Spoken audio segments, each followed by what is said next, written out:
Ni stvar v znanju nasploh, stvar je v malih forah znotraj tega znanja.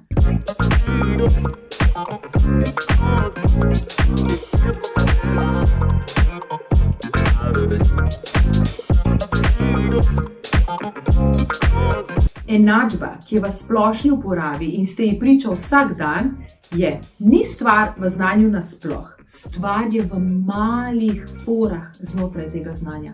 Do znanj lahko dostopa vsak. Male fore pogruntajo, naštudirajo, se dokopljajo do njih, pa zgolj nekateri. Kaj to pomeni v praksi?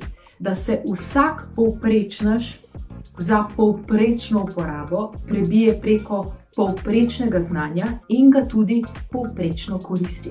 Vrhunskost pa se kaže v trmih, prepričanjih, doslednosti, veri, vztrajnosti, v vseh teh pozitivnih lastnostih, ki omogočajo, da usvojimo te tako imenovane zlate zanke, ki nas bodo ločile od ostalih. Ali jih kdo naštudira, te male zanke, te male fore, marsikdo. Ali vam jih kdo pove, jih kdo deli z vami? Skoraj nihče. Zakaj? Ker ravno te omogočajo, da se dvigne nad povprečje, vas pa s povprečnim znanjem zavaja naprej, da ostajate kaj? Idealna stranka. Takšna, ki se trudi, sprobava in, veste kaj, je seveda vrača. To pomeni, da se denar neprestano steka v isto smer. Razmislite o tem.